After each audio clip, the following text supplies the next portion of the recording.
ظاہر ہے جیسے کہ میر انیس نے کہا، لگا رہا ہوں مضامین نو کے پھر انبار، خبر کرو میں خرمن کے خوشہ چینوں کو۔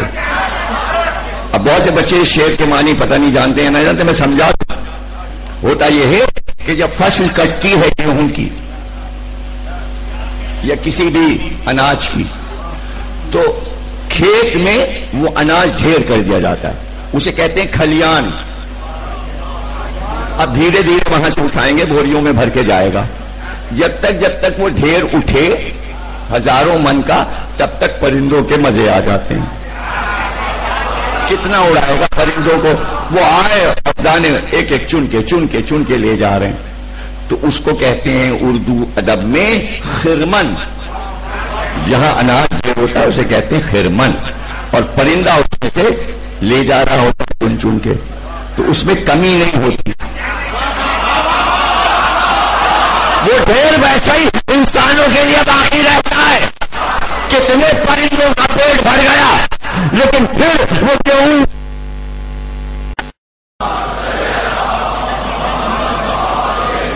تو میرے سے کہہ رہے ہیں کہ وہ خرمن جہاں سے دانے چن کے لے جائے جا رہے ہیں، تو وہاں ایک انبار لگا ہے۔ انیس کہہ رہے ہیں میں مضامین کے انبار لگا رہا ہوں۔ خوشہ چینی کہتے ہیں دانا چننے کو، تو کہہ رہے ہیں کہ جو میرے خوشہ چین ہیں، جو میرے میں سے لے کے جاتے ہیں، میں نے انبار لگا دیا، لیتا ہوں، کتنی کمی ہو جائے گی، کتنی کمی ہو جائے گی۔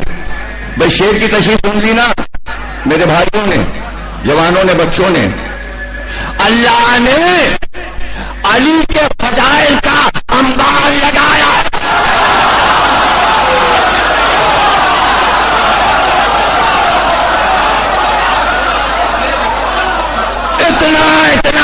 اتنا کہ اگر اس میں سے لے کے چلے بھی جائیں تو اس میں کمی نہیں ہوگی۔ اب یہ اللہ سے شکوہ کرو کہ اتنا بڑا ڈھیر لگا دیا، پورا خرمن بنا دیا، کھلیان بنا دیا، فضائل کے دانے ڈھیر کر دیے، اب اس میں سے لوگ آئے، ان کا اتنا بڑا ڈھیر لے کے چلے تو وہ بھاگنے میں جو مل گئی۔ رسول نے کہا اگر میرے بعد کوئی نبی ہوتا تو علی ہوتا۔